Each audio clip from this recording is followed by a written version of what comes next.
네, 국제무역의회 제5주차 강의, 국제무역 환경에서 두 번째로 WTO 국제무역기구에 대해서 이번 시간에 공부하겠습니다. 지금 보이는 이 사진이 그 국제무역기구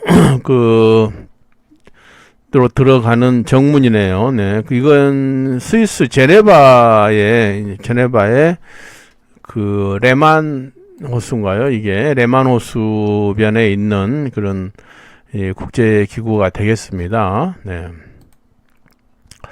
WTO는 그 최근에 유명히 그 통상교섭 본부장이 WTO의 사무총장의 후보로 나섰다가 이제 오콘조웰라인가요? 그 이제 그분한테 이제 뭐 졌다고 해야 되나요? 뭐 하여튼 그 선임이 안 됐죠. 이제 그런 전력 때문에 여러분들도 아마 WTO 국제무역기구에 대해서 최근에 조금 신문에 오르락내리락 했던 그런 걸 기억할 겁니다.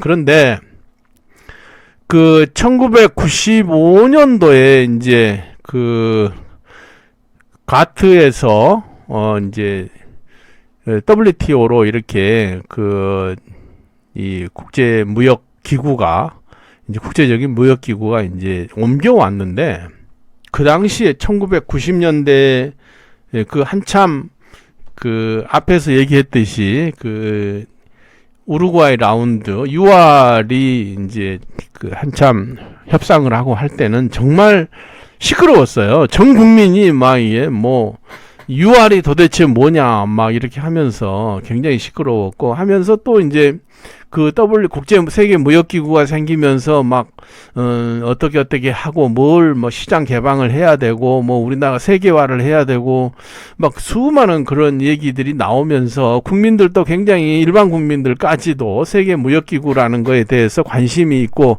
그랬었는데 이상하게도 2000년대 들면서 굉장히 조용해져 버렸죠. 조용해졌어요. 그게 뭐냐면은 이제 이게 뭔가 좀 상황이 바뀌었구나 하는 걸 우리가 느낄 수가 있고 평소에는 아마 여러분들 이 WTO라는 얘기도 별로 나오지가 않을 언론 보도조차도 전혀 나오지 않을 거예요. 재작년에 일본이 이제 그 반도체에 들어가는 이런 소재, 특수 소재들, 가스 이런 걸 수출을 규제하겠다 해가지고 상당히 좀 그때 이제 또 우리 정부가 세계 무역기구에 제소를 한다 어쩐다 막 했고 그리고 일본이 후쿠시마 원전 사고 이후에 후쿠시마 지역에서 나는 그 수산물에 대해서 한국이 왜 수입을 안 해가냐 해가지고 뭐 세계 무역기구에 가서 뭐 단판을 짓고 이렇게 했는데 거기서 우리나라 이겼죠 이게. 그러니 이제 때문에 조금 세계 무역기구에 대한 얘기가 일반 여론에도 좀 나오게 된 그런 거 외에는 무역기구가 이게 수면 아래로 내려가 버렸다는 것을 알 수가 있죠.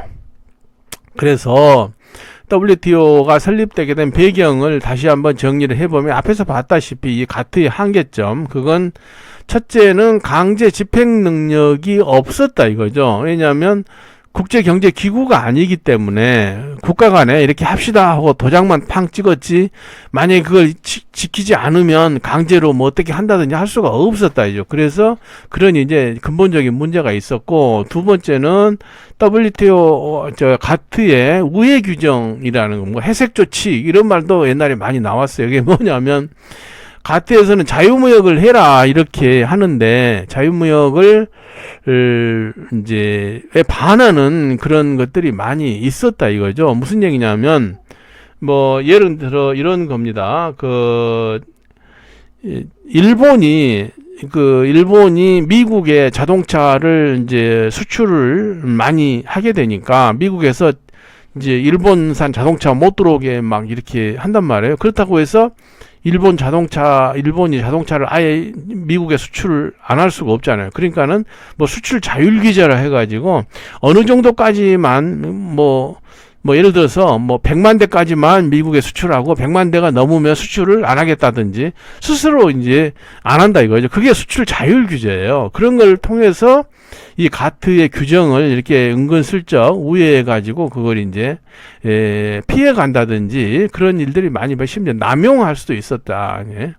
그런 것 때문에 이제 가트의 그런 이제 그 원칙이 무너졌다 이제 그런 거고요. 그다음에 세 번째 새로운 무역 현상에 대한 규정이 결여돼 있었다. 이거 이제 뭐냐면은 뒤에서 많이 설명이 나오겠으면은 서비스 무역 지적재산권, 지식재산권이라고 하죠. 지금은 지식재산권, 그다음에 무역 관련 직접 투자 이런 것들에 대한 것이 그 당시에는 별로 없었으니까요. 처음에 가트가 생길 때부터 서비스 무역이란 건 뭡니까? 이건 서비스 분야, 3차 산업 분야의 무역이죠. 그러니까 뭐 우리가 지금 그 UAE 이나 뭐 러시아, 중국 이런데 병원이 이제 수출돼서 나가고 그런 게 이제 대형적인 서비스 무역인데 우리나라가 이제 서비스 비중이 높기는 하지만은 우리나라 서비스 무역이 그렇게 발달하지가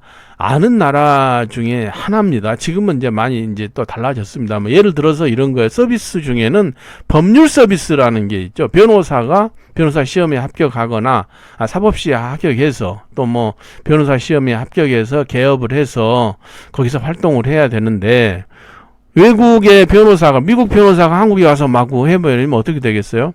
한국 변호사가 해야 될 일이 없어지게 되죠. 그래서 이 서비스 무역은 굉장히 민감한 그런 분야 중에 하나였죠. 그래서 과거 같으면 그런 이제 서비스 산업이 다른 나라에 가서 뭐 이렇게 시장을 침투하고 한다는 걸 생각을 못 했겠죠. 그런데 가트에는 그런 이제 규정이 없었기 때문에 상당히 그런 것 이제 무분별하게 이런 것들이 그 국가 간에 걸러지지 않고 상당히 문제점 많이 일으켰다. 뭐 지적재산권, 지적소유권 같은 경우 그러죠. 뭐 다른 나라의 브랜드 제품을 마구 막 짝퉁으로 만들어서 한다든지 그랬을 때 아무런 어떤 규제를 할 수가 없었는데 그래서 이제 그런 것들에 대한 그 논의가 국제적인 논의가 규범이 필요했다는 거죠. 네 번째 지역주의 심화. 네, 앞에서 이제 좀 얘기를 잠깐 했습니다만은 이제 뒤에서도 자세히 얘기할 거예요. 이거 이제 그 지역별로 우리도 지금 뭐 자유무역 협정이 여러 나라 이제 뭐 이렇게 협정을 맺고 있고 뭐 우리가 아세안 이쪽에도 뭐 같이 하고 뭐 뭐 이렇게 하고 있는데 그 원래 가트라는 건 전 세계를 대상으로 이렇게 그 세계적인 자유무역을 지향하는 하기 위해서 한 건데 가트를 그대로 놔두고 가트를 그대로 속에서 또 지역별로 이렇게 마구 뭉쳐가지고 이렇게 하다 보니까 가트의 원칙이 크게 훼손됐다는 것이죠. 그래서 이런 가트의 근본적인 문제점 때문에 70년대 뭐 신보호주의, 쌍무주의, 지역주의 등에 대응을 하지 못했다는 것이 큰 문제점이었다라고 보겠습니다. 그래서 앞에서 봤다시피 94년도에 WTO 설립에 합의를 했고 95년에 이렇게 우루과이 라운드에서 이제 무역기구 설립에 합의를 했고 그래서 상설 기구가 이제 탄생하게 됐다는 것이죠. WTO 목적과 역할에 대해서 보죠. 세계무역기구는 94년 4월 15일 모로코의 마라케시 우루과이 라운드 강요 회의에서 최종 협정문에 서명됨으로써 출범을 하게 됐다. 목적은 다자간 무역체제의 확립을 통해서 전 세계의 자유무역을 확대하고 국가 간의 공정 무역 질서를 확립한다. 이런 목적이었고요. 가트의 기존 기능을 강화하고 회원국의 관련 법, 제도, 관행 등의 명료성을 제고시키고 새로운 교역 과제를 포함시켰다. 그래서 그 역할로서는 다자간 복수간 무역협정의 관리 및 이행, 이게 상당히 의미하는 바가 크죠. 전 세계적으로 이제 합의한 그런 무역 협정이라든지 또 복수 간에 이렇게 복수 나라들이 여러 나라들이 체결한 협정을 지키는지 잘 관리하고 잘 이행하도록 하는 감시 역할을 WTO가 한다. 그리고 다자간 무역 협상을 주도하고 회원국 간의 무역 분쟁 해결, 이 부분도 중요합니다. 앞에서 얘기했듯이 이제 우리가 일본과 뭐 수산물이라든지 뭐 그 반도체 소재 이런 거에 대한 이제 거꾸로 온 그런 일들이 발생하니까 WTO에 가서 분쟁 해결해 주세요라고 이렇게 그 신청을 하고 그런 일들을 이제 WTO가 지금 하기 위해서 탄생을 했다는 겁니다.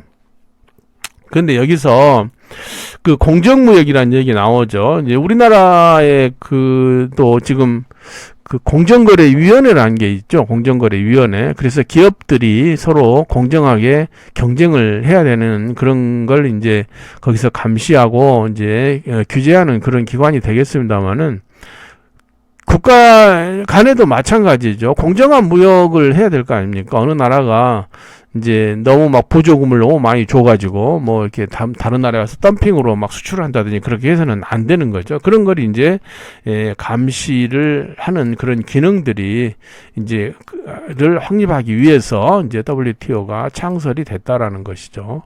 가트와 뭐 WTO의 비교, 네, 이건 뭐 그냥 넘어가겠습니다. 여러분들 읽어보면 알겠죠. 그래서 의사결정 방식 한번 보세요. 그것만 만장일치제, 전체가 다 통일해야 된다. 그런데 다수결론칙으로 바뀌었죠. 그렇죠. 만장일치라는 게 잘 되면 좋지만 안 되면은 뭐 안 돼 버리잖아요. 근데 우리가 지난번에 유명희 통상교섭 본부장이 그 오콘조 웰라하고 그 WTO 사무총장 이게 되기 위해서 이제 그 컴피티션을 할 때 그런 얘기 나왔잖아요. 그 WTO는 사무총장을 추대할 때 만장일치제라는 것이죠. 그러니까 모든 회원국들이 이렇게 합시다 이렇게 해야 되는 거지, 어느 한 몇 나라라도 이게 아니다라고 끝까지 버티면은 이게 안 된다는 얘기예요. 그래서 그 미국이 트럼프 행정부가 유명희 장관 본부장을 밀겠다 이렇게 하니까 교착 상태에 빠져버렸죠. 그래서 미국의 대통령 선거가 끝날 때까지 기다리고 있다가 이제 거기서 유명희 장관이 손을 내려버리고, 그러니까 이제 만장일치로 새로운 사무총장이 탄생했겠죠. 근데 아니 다수결인데 왜 만장일치입니까? 그런데 아마도 그 가트의 그런 전통을 이어받아서 특별한 어떤 그런 사안, 진짜 중요한 사안에 대해서는 만장일치제가 아닌가, 그런 생각이 드네요. WTO의 기본 원칙, 기본 원칙이죠. 뭐 가트에도 원칙이 있었는데 이 몇 가지만 좀 살펴보겠습니다. 차별 없는 무역 보장, 비차별주의죠. 최애국대 앞에서 얘기했잖아요. 차별해서는 안 된다고. 그러니까 어느 한 나라에 혜택을 주면 다른 나라에 똑같이 해야 된다, 그런 얘기입니다. 내국민 대우, 아까 우리 가트에서도 앞에서도 나왔죠. 내국민 대우라는 게 일단 수입이 돼버리면, 관세선을 넘어서 들어온 수입품과 우리나라의 국산품을 대우를 똑같이 해줘야지. 너는 수입품이니까 저쪽에다가 뭐 칸크몬에다가 배치하고 국산품은 앞으로 해라, 뭐 이렇게 해서는 안 된다. 이게 여러분들 여권에 보면, 여권에 뭐라고 써 있습니까? 뭐 이 여권 소지자가 뭐 자유롭게 통행할 수 있도록 최선을 다해서 편의를 제공해 주시기 바랍니다라는 여권에 문구가 있어요. 우리 외교부 장관이 도장이 뻥 찍힌 그런 이제 내용이 써져 있죠. 그게 바로 내국민 대우입니다. 그러니까 우리가 어느 나라를 이제 여행할 때 그 나라에 우리가 들어가잖아요. 그러면 그 사람이 자기 나라 사람이 아니라고 그래서 그 사람을 차별하거나 이렇게 하면 안 된다는 겁니다. 네, 그게 바로 내국민 대우. 똑같이 자기 나라 사람과 그 영토 내에 들어와 있는 사람들은 어느 나라 사람들이든지 똑같이 대접을 해야 된다, 대우를 해야 된다, 그런 뜻이에요. 그 전에 내가 교수가 1990년대 아마 초일 겁니다. 그때 중국을 방문한 적이 있어요. 그때 중국의 중국의 자금성에 갔는데, 그 자금성 출입 할 때 입장료가 외국 사람하고 중국 사람하고 달라요. 예. 웃지 않을 수 없었는데, 바로 그런 거죠. 외국 사람은 돈 더 받고, 한국 사람은 자기 나라 사람은 돈 덜 받고, 이렇게 해서는 안 된다. 오히려 좀 더 잘해줄 수는 있죠. 외국이 사람한테. 근데 외국 사람이기 때문에 불이익을 준다든지 해서는 안 되겠다라는 것이죠. 네, 그게 이제 첫 번째, 차별 없는 무역 보장. 두 번째, 보다 자유로운 무역을 실현한다. 네, 자유롭게. 점점점 자유화를 더 확대하고, 무역 장벽도 낮추자. 그리고 80년대부터는 비관세 장벽이나 서비스와 지식재산권도 협상의 대상에 포함시켜서, 이게 이제 또 하나 생각할, 개도국의 경제 성장과 더불어서 구조 조정을 요구했다라는 것이죠. 이 부분이 간단한 말이지만은 상당히 이제 여러 가지 논란을 일으킬 수 있는 얘기죠. 국제기구가 설립되면서 여러 가지 이제 자유무역을 위한 여러 가지 조치를 해서 하면은 개도국들이 굉장히 유리하겠죠. 예를 들어서 개도국에서 오는 옷이나 이런 신발 이런 것을 생산해서 선진국으로 보내면 관세가 없이 받아준다든지 그런 이제 혜택을 주고 하기 때문에 경제가 성장하는 대신에, 그 대신에 개발도상국에서도 부정부패도 없애고 국제적인 자유 그런 질서에도 잘 이제 순응해서 국내적으로 이제 그런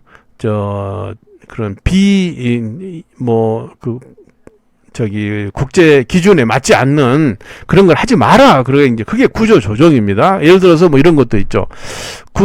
개도국에는 이런 거 많아요. 국영기업이 많죠. 한국에도 지금 국가의 공공기관들이 꽤 많이 있는 편인데, 그런 국영기업들이 독점을 해가지고 뭘 못하게 한다든지, 외국 상품이 들어오게 하려고 하는데, 이러저러한 그걸 해가지고 못 오게 한다든지, 그런 게 이제 구조적으로 그걸 자유화를 내부적으로 하라, 그런 요구를 하게 됐다는 겁니다. 네. 세 번째, 예측 가능하고 안정적인 시장 접근을 보장하라. 네, 이게 이제 예측 가능하다, 이 말이 굉장히 중요합니다. 지금 뭔 말이냐면, 예를 들어서 어떤 나라가 무역 관세를 어떨 때는 10% 했다가 어떨 때는 갑자기 또 20% 올렸다가 이렇게 하면 안 되는 거죠. 예측이 그것이 아니고, 이 나라는 관세율이, 어떤 상품에 대한 관세율이 앞으로 내려갔으면 내려갈지 올라가지는 않을 것이다. 이런 어떤 예측, 아니면은 국가에서 그걸 미리 얘기를 해야 된다 이거죠. 앞으로 우리는 어떤 상품에 대한 관세율을 어떻게 유지하겠다. 앞으로 몇 년 후면은 어떻게 하겠다. 이런 것이 발표가 되고 그것이 지켜져야 한다는 것이죠. 그래서 예측이 예를 들어서 어떤 외국에서 수출업체가 어떤 나라에다가 이제 물건을 수출하려고 하는데, 예를 들어서 지금 금년도에는 관세율이 10%였어요. 그래가지고 이제 잘 열심히 준비해가지고 수출을 하려고 하니까 30%로 관세가 올라갔더라. 그럼 어떻게 되겠어요? 예측이 불가능하게 된 것이고, 안정적인 시장 접근이 보장이 안 되는 것이죠. 그러니까 다른 나라 시장 접근이라는 얘기를 많이 하는데, 접근이라는 것은 이게 마켓 액세스라고 하거든요. 그것은 어떤 외국에서 어떤 나라에 이제 처음 수출을 할 때 어떤 규제 같은 걸 하거나 이런 걸 해가지고 예측 불가능한 그런 장벽을 해서 수출이 안 되게 그렇게 해서는 안 된다는 겁니다. 그게 이제 예측 가능하고 안정적이어야 된다. 안정적인 시장 접근이 보장되어야 한다. 그런 이상한 장벽을 쌓으면 안 된다 이거죠. 공정 경쟁. 네, 아까 앞에서 얘기했지만 정부가 어떤 기업이나 어떤 산업에 마구 보조금을 돈을 줘가지고 덤핑을 한다든지 그렇게 시장 질서를 왜곡시키는 것을 하지 마라. 그 다음에 다섯 번째, 경제개발과 개혁의 장려. 이거 앞에서 봤던 내용 비슷합니다. 경제적 기술 지원을 하는데 특혜도 주고 하는데 그 대신에 경제를 개혁을 해라 라는 뜻이죠. 세 번째로 가겠습니다. 이제 WTO 조직과 운영 보겠습니다. WTO는 강요회의가 있고요. 각 이사회가 있죠. 상품, 서비스, 지적재산권. 그리고 강요회의에는 각 위원회가 있고, 그 다음에 무역정책검토기구, 분쟁해결기구, 이러한 구조로 되어 있습니다. 네. 해운국 정부에 의한 운영, 해운국 정부가 운영한다 이거죠. 다수결 원칙이다. 그리고 강요회의란 게 있고, 일반이사회 산하에, 아까 일반이사회 산하에 상품교육, 서비스교육, 지적재산권 이사회가 있다고 그랬죠. 그리고 분쟁해결기구, 이렇게 WTO 조직이 되어 있습니다. 우리 유명희 본부장이 사무총장이 됐다면은 WTO 이 조직 전체를 이제 관할하는 그런 사무총장이 됐었겠죠. 아쉽게도 안 됐습니다만은. 그래서 이 정도, 이런 게 있다는 정도만, 이거 하나하나 설명하려면 굉장히 시간도 많이 걸리고 한데, WTO라는 건 이 정도, 조직이다. 그 정도만 알고 넘어가면 되겠습니다. 네, 다음으로는 이제 WTO 여러 협정, 그러니까 가트에서도 계속 몇십 년에 걸쳐서 20년, 30년에 걸쳐서 여러 협상들을 해왔지 않습니까? 마찬가지로 이제 WTO도 새로운 그런 무역 질서를 만들기 위해서 계속 협정을 체결하고 협상을 해서 협정을 체결해 왔는데, WTO가 이제 가지고 있는, 보유하고 있는 어떤 협정들이 지금 있는지 그걸 이제 여기 정리를 해 놓은 겁니다. 그래서 WTO 협정에는 다자간 협정과 복수간 협정, 다자간이란 것은 뭐 전 세계가 그렇게 다 했다는 것이고, 복수간 협정이라는 것은 일부 국가만 이제 협정에 서명을 한 그런 걸 복수간 협정이다, 그렇게 보면 되겠습니다. 그래서 다자간 협정에는 부속서 1, 2, 3가 있고, 다시 부속 1에는 A, B, C가 있고요. 그래서 그게 이제 가트, 이제 그다음에 섬유협정, 도쿄 라운드 등, 그 다음에 보조금 상계관세,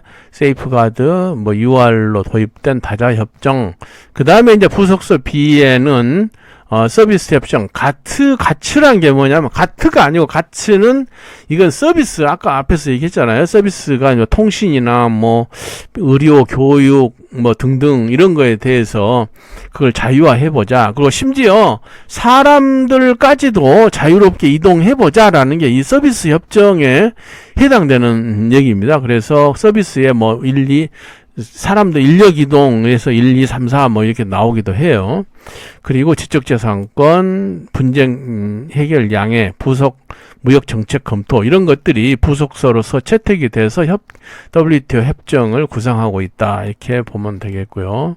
앞에서 이건 설명했습니다. 협정이 뭔가 이거는. 네. 그리고 새로운 무역 이슈, 이게 이제 상당히 중요해요. 왜냐하면 이 무역 이슈들은 아직도 지금 협정이 진행되고 있단 말입니다. 진행되고 있기 때문에 일부 규제, 일부 합의된 것도 있겠지만은, 이런 이제 무역 이슈들이 합의가 돼서, 우리나라에도 국내까지 적용이 되게 되면은 어떻게 되겠습니까?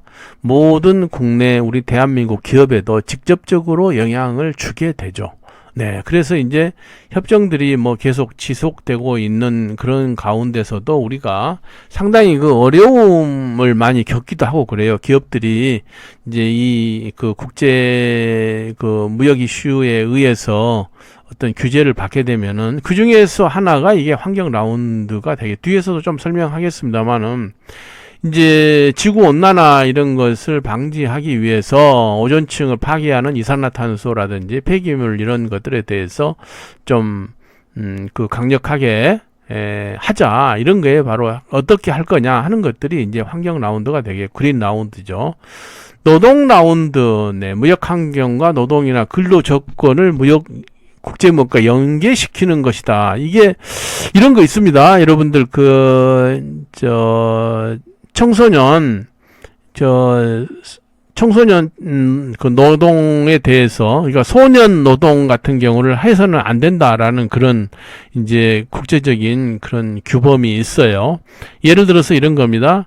어린이들이 많이 보고 있는 디즈니랜드 같은 데 가면 그런 거 있어요. 디즈니랜드에서 파는 장난감 있잖아요. 장난감이나 기념품은 기념품을 만들어서 만약 개도국에서 디즈니랜드에다가 월트 디즈니사에다가 그걸 납품하려면 어린이 노동을 시키지 않았다는 것을 확실하게 증명을 해야 됩니다. 예, 어린이들 노동을 시키면 안 된다는 거니까요. 예, 그래서 이제 그런 경우에 이제 그런 그 어린이들의 관련된 그런 서비스나 그 상품을 이제 제공하는 그런 회사들은 이런 노동 라운드 때문에 그러한 제한 규정을 가지고 있는 경우도 있어요. 우리나라도 뭐죠? 지금 저런 거 있습니다. 우리나라 기업들이 동남아나 이런 데 가서 개발 도상국에 가서 공장을 만들어서 할 때 어떻게 뭐 그 근로자들의 인권이나 그다음에 그 근로 조건이나 이런 것들을 국제적인 규준에 맞춰서 해야 됩니다. 예, 우리가 가서 돈을 준다고 해서 너무 부당하게 그렇게 노동을 시키면 안 되죠. 공정 경쟁 라운드, 네, 이런 아까 공정거래위원회도 얘기했습니다만은 우리나라 공정거래위원회가 생긴 것도 아마 이런 경쟁 정책 라운드 때문에 공정한 경쟁을 해야 되기 때문에 그런 이제 기관들이 생겨 있다라고 여러분들이 이해해도 되겠습니다. 그래서 그런 그 각국의 독특한 시장 구조, 영업 관행까지도 국제적으로 규범화하자는 것인데 우리 지금 현대자동차 같은 경우가 현대자동차 아니면 우리나라 스마트폰도 일본 시장에서는 뭐 영 안 돼요. 그게 이제 그런 얘기들 많이 해요. 일본에 그러면 왜 자동차가 안 팔리죠? 물론 일본 자동차가 우리나라 자동차보다 성능도 좋고 우리하고 비슷하면서 성능이 좋고 가격 경쟁력도 있기 때문이다. 이렇게도 얘기하지만은 일본이란 나라 자체가 그런 묘하게 그런 그 이상한 독특한 시장 구조, 유통 구조를 가지고 있기 때문에 안 된다. 그런 얘기도 그게 맞는 얘기인지 모르겠지만 그렇게 말씀하시는 분도 있어요. 그래서 외국의 기업이 그 나라 외국 상품이 어떤 나라에 들어가는데 이상한 시장 관행 어디다가 뭘 해야 된다든지 막 이런 복잡한 그런 거라든지 아니면 입찰이나 이런 거 할 때 그 나라의 자국어로 꼭 해야 된다. 그러면 누가 할 수 있게? 외국에 할 수가 없죠. 그런 경우에 영어로도 할 수 있다. 이렇게 하게 된다 이거죠. 그래서 공정한 경쟁을 어떤 표준적인 그런 경쟁 구도를 갖추게 하기 위해서 이런 경쟁 라운드에 대한 논의도 계속되고 있습니다. 기술 라운드, 네. 각국의 연구개발 활동 등 기술적인 요소가 공정무역 차원에서 장애가 되지 않아야 한다는 거. 그래서 공정무역을 위해서는 각국 정부가 기업의 기술 개발 등을 지원할 수 없도록 한 것이다.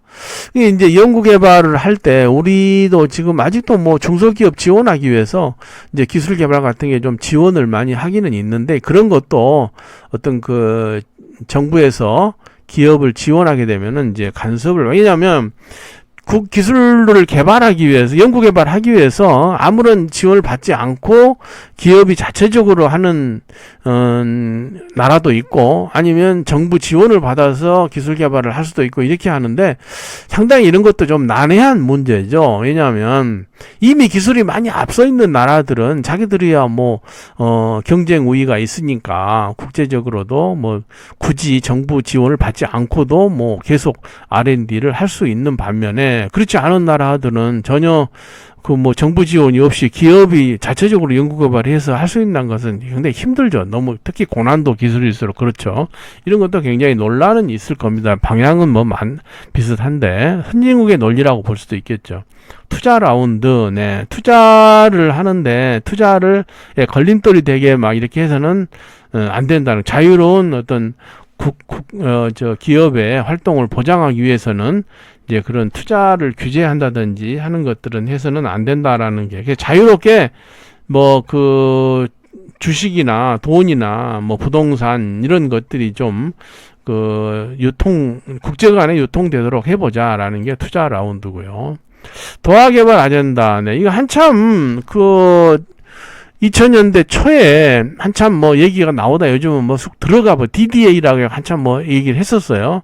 그래서 이건 이 협상 의제로서 농산물이나 서비스나 비농산물 분야의 시장 개방뿐만 아니라 반덤핑 보조금 지역 협정 분쟁에 관한 WTO 협정을 개정하고 그리고 환경 지적재산권 투자 경쟁 정책 무역 원활화 정부 조달 투명성 등에 관한 새로운 무역 규범을 수립하는 등 어떤 국제무역 현안 모두를 포괄하는 협상을 한번 해보자 그렇게 제안이 됐다는 얘기죠. 그런데 이걸 뭐 2005년에 이걸 타결을 하자 했는데 글쎄 아직도 안 되고 있죠. 왜냐하면 농산물이나 서비스 이런 분야가 굉장히 민감하죠.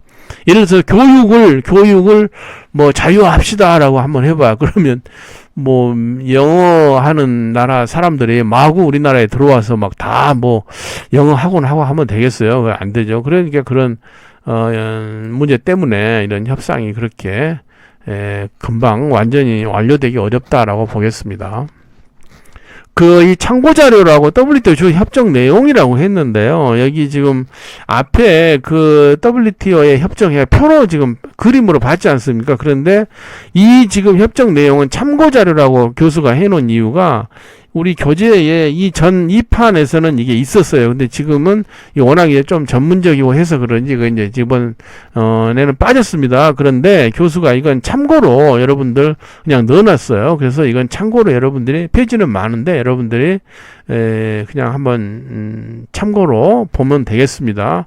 근데 몇 가지만 상관난 볼게요. 우선 농협협정에서 농산물 분야에 대한 관세화라는 대원칙을 관세시킨 조약이다. 이게 무슨 말이냐면 WTO가 출범하는 데 있어서 농업협정은 과거에 농업은 아예 수입 자체를 못하게 수출을 못하게 막아버렸어요. 그러면 우리나라가 외국에서 어떤 농산물이 들어올 때 한국에는 아예 못 들어오잖아요. 그런데 대원칙이 관세화하라. 그러니까는 아예 막지 말고 아예 못 들어오게 하지 말고 세금을 많이 내면 들어오게 해라 그런 뜻이거든요. 그게 관세화입니다. 이게 아예 수입을 금지시키는 게 아니라 관세를 많이 내더라도 들어오게만 해달라. 이것이 관세화죠. 그러니까는 우리가 라운드 협상할 때 그랬었죠. 쌀은 절대 안 돼. 왜냐면 농민들이 막 경운기 끌고 막 서울로 올라오고 막 속 끌고 서울로 올라오고 막 그랬잖아요. 그러니까는 도저히 우리 정부가 견딜 수가 없었죠. 쌀 시장 개방은 절대 안 돼. 이렇게 하면서 그 대신에 다른 것들을 다 양보를 하고 그렇게 해가지고 그때 당시에 5년도부터인가 4년부터인가 우리가 일정량 쌀을 수입을 이렇게 의무적으로 하도록 그렇게 하겠다 이렇게 했고요. 그리고 2021년에부터는 관세화로 바꾸겠다 이런 약속을 우리가 WTO에다 한 겁니다. 네, 그래가지고 실제로 금년부터죠. 2021년부터는 마지막에 우리가 제일 많이 수입했던 40만 8,700톤이 넘는 금액에 넘는 쌀에 대해서는 513% 관세를 이제 적용해서 관세화로 바뀌었다라고 여러분들 보면 되는데요. 그러면 이제 40만 8,700만 톤, 700톤에 대해서는 5% 관세로 들어오는 거고, 그 이상은 513%니까 너무 비싸서 들여와봐야 별로 그렇게, 의미가 없을 것 같습니다. 워낙 높은 관세가 적용되고 있으니까요. 네. 그러니까 그 당시에 우리가 WTO 가입 협상을 하면서 쌀만 제외하고 관세화를 안 했다가 드디어 이제 그 당시에 약속했던 대로 쌀조차도 관세화로 이제 완성이 돼서 이제 모든 것이 다 관세화 됐다라고 이해하면 되겠고요. 위생 및 검역에 대한 동식물 검역을 하기 위한 그런 규정을 여기다 마련한 것이 위생 및 검역이고요.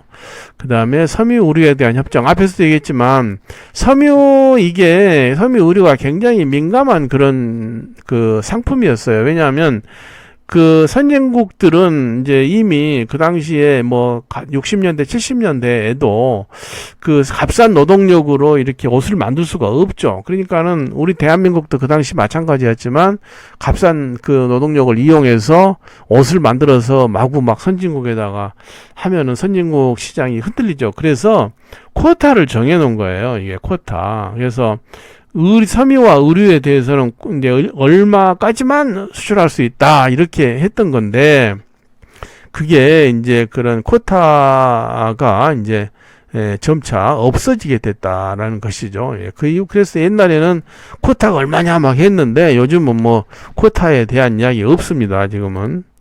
그리고 기술 장벽, 아까 기술 장벽 얘기를 했습니다만은 기술 장벽도 이제 이런 이 표준적으로 해야 된다라는 것이 이제 WTO의 협정에 이제 하나에 들어가 있는 거고요. 투자 조치, 투자도 이렇게 너무 규제하지 마라. 그리고 내국민 대우해라. 이런 것들이 이제 투자 관련 협정이 되겠습니다. 반덤핑, 이게 반덤핑은 우리가 교수가 그 대학교 다닐 때, 고등학교 다닐 때 이 반덤핑이 많이 일반인들도 많이 그런 뭐 했던 기억이 납니다. 무슨 얘기냐면 우리나라에 그 액자 있잖아요. 액자, 사진 액자가 포토 프레임을 미국에 수출을 많이 했는데 그게 반덤핑이라 덤핑이라 해가지고 그냥 관세율을 올려버렸어요. 이게 우리나라 이제 그 액자가 수출을 못하게 된 거예요. 그래서 길거리에 이렇게 가다 보면 수출이 안 돼서 이렇게 뭐 덤핑 조치로 인하여 뭐 수출이 안 돼서 그냥 이렇게 싸게 팝니다. 뭐 그렇게 길에서 팔던 그런 시절도 있었습니다. 그래서 반덤핑을 이제 마구 그렇게 남발을 막 하면 안 되잖아요. 반덤핑이다 해가지고 마구 막 그래서 그런 것을 남발하지 못하게, 남용하지 못하게 그런 규정화를 했다는 거죠. 관세평가협정. 관세를 평가하는 방법이 상품에 대한 가격 평가. 가격이 관세를 매겨도 어떻게 되죠? 낮은 가격에 그렇게 해버리면 안 되잖아요. 그러면은 뭐 관세 매기나 말하죠. 이제 그런 것들을 결정하는 방법들을 제시했다는 거고요. 선적정 검사. 선적정 검사라는 것은 수출업자들이 이제 가격을 조작을 하는 경우가 있을 수 있죠. 왜냐하면 원래 100달러짜리인데 50달러입니다. 이렇게 할 수도 있고 150달러짜리입니다. 이렇게 할 수도 있단 말이에요. 그래서 그것이 적정하게 그 거래 가격이 매겨져 있는지 이런 것들을 미리 그걸 해야 선적하기 전에 그걸 이제 검사하는 그런 제도다. 그냥 그런 이제 부당한 가격 조작에서 뭐 외화를 도피하거나 탈세를 하거나 그런 걸 못하게 하기 위해서 선적 전에 그 수입 수출국에서 일정한 어떤 자격을 가진 기관이 그걸 검사를 해줘야 선적을 할 수 있게 하는 그런 규정이 되겠습니다. 그리고 또 하나의 상품무역 협정은 원산지 규정이죠. 우리가 원산지 규정이란 건 컨트리 오브 오리진이라고 그래요. 그래서 어떤 상품이 그 나라에서 만들어졌다라는 것을 이제 증명해 주는 거죠. 어떻게 증명할 거냐 하는 것이 원산지 증명입니다. 이것도 뭐 들어가면 굉장히 복잡하지만은 원산지 증명 왜 필요하겠어요? 우리나라하고 미국하고 그 어떤 상품에 대해서 그 자유무역, 관세가 없이 그렇게 하게 돼 있다 이거죠. 그런데 우리가 뭐 멕시코하고는 예를 들어서 안 돼 있다 그러면은 우리가 일단 미국에 수출했다가 멕시코로 왕창 들어가면 안 되잖아요. 그럼 멕시코가 힘들잖아요. 그래서 그런 경우에 어떤 기준에 의해서 이것이 어느 나라에서 만든 것이다라는 것을 규정하는 것이 이게 원산지 규정이죠. 우리도 흔히 뭐 지금 많이 보고 있잖아요. 이게 어디 나라 거냐, 뭐 쌀이 무슨 뭐 과일이 어느 나라 거냐, 뭐가 어느 수산물이 어느 나라 거냐, 그런 게 다 이 원산지 규정 협정 때문에 나온 것입니다. 그래서 일관적이고 통일적이고 공정하고 합리적인 방식으로 그 원산지 규정을 이제 적용해야 된다라는 그 정도만 알고 넘어가면 됩니다. 수입 허가 절차, 수입 허가 절차를 관세 목적 이외의 기타 서류를 행정기관에 제출하도록 하는 행정 절차인데 너무 서류가 많으면은 이건 뭐 머리가 아프죠. 그래서 그런 것들을 너무 많이 하지 말고 간소화해라. 라는 게 협정 내용이라고 봅니다. 보조금 및 상계 간수익 금지에 대한 협정. 앞에서 여러 번 얘기했지만 국가가 기업이나 산업체에 대해서 보조금을 너무 많이 줘가지고 불공정하게 싸게 마구 뭐 수출을 할 수 있게 그렇게 해서는 안 된다 이거죠. 그래서 수출품에 대해서 수출을 목적으로 하는 보조금은 안 된다 그런 게 있어요. 그러니까 이제 만약에 수출하는 업체에다가 뭐 돈을 뭐 1억을 주면서 싸게 수출해 이렇게 하면 안 된다는 얘기입니다. 그리고 세이프가드 긴급 수입 제한, 어떤 상품이 너무 많이 한꺼번에 들어와가지고 우리나라 지금 기업이 망하게 생겼다 그럴 때는 세이프가드를 발동해서 이게 관세를 대폭 올려버리는 그런 건데, 그런 것도 어떤 어떤 원칙에 의해서 공정하게 그렇게 해야 된다, 엄격하게 그걸 발동해야 된다라고 협정을 했다는 겁니다. 자, 그 다음에 서비스 협정. 앞에서 잠깐 얘기했었죠. 가트는 주로 상품에 대한 협정이었는데, 이 개츠는 용역 서비스에 대한 협정이 되겠습니다. 그래서 서비스 산업이라고 하면 여러 가지 계시잖아요. 뭐 교육, 뭐 보험, 뭐 증권, 뭐 외환 등등등 이런 게 이제 엄청나게 많은데, 그 서비스 무역에 있어서 이제 어떻게 하느냐. 특히 여기 보세요. 이제 그 자연인의 이동 있잖아요. 자연인의 이동. 이게 바로 그겁니다. 사람들이 좀 자유롭게 가서 일도 하고 해야, 물론 이제 서비스가 움직이려면은, 예를 들어서 뭐 지금 예를 들어서 어떤 한국 의사가 미국에 가서 진료를 할 수가 없게 돼 있죠. 그런데 원격으로 이렇게 한다? 그걸 뭐 허용할 거냐 말 거냐 하는 문제. 그리고 그러니 이제 원격은 안 되지만 직접 와서 하는 것은 된다. 아니면 거꾸로 원격은 되지만 직접 하는 것은 안 된다. 그런 것들이 바로 이 자연인의 이동에 대한 것들입니다. 바로 우리나라에 많은 200만 명이 넘는 외국인 근로자가 지금 들어와 있는데, 그건 우리의 수요에 의해서 들어온 거죠. 네. 우리의 수요에 들어온 건데, 사람도 자유롭게 이동하게 한번 해보자. 이게 얼마나 이게 민감한 문제겠어요. 그래서 논의는 됐지만은 그렇게 지금 크게 뭐 효과는 없다라고 봐야 되고요. 지식재산권, 직접재산권이라고 전에는 그랬는데 지금은 지식재산권이라고 합니다. 새로운 아이디어나 발명, 창조적 표현 등을 보호해 주는 것이다. 그래서 특허권, 저작권,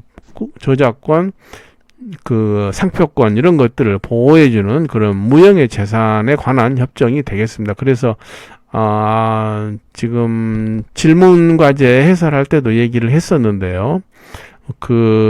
뭐 짝퉁 물건을 이걸 어떻게 되면 그건 아예 하면 안 된다라고 얘기를 했었죠. 그래서 여러 가지 이제 지식재산권, 저작권, 상표, 원산지 표시, 디자인, 생물 다양한 그런 설계를 하는데 그러니까 설계, 디자인, 무역 비밀 이런 걸 보호하는데 최소의 보호 기준을 설정해다 이거죠. 무한정 이렇게 해버리면 아무도 그걸 못하게 되니까 그것이 무역을 자유롭게 하지 못하게 하는 요인이 된다고 해서 그런 협정을 체결했던 거죠. 분쟁 해결. 가트에는 없었는데 WTO는 이 분쟁 해결 절차에 의해서 이제 어떤 국가 간의 무역 간에서 문제가 생기면 거의 가져가서 이렇게 이제 판단을 받아볼 수 있다는 것이고요. 네. 여기까지 WTO를 했고요. 다음 시간에는 경제 통합에 대해서 공부하겠습니다. 수고했습니다.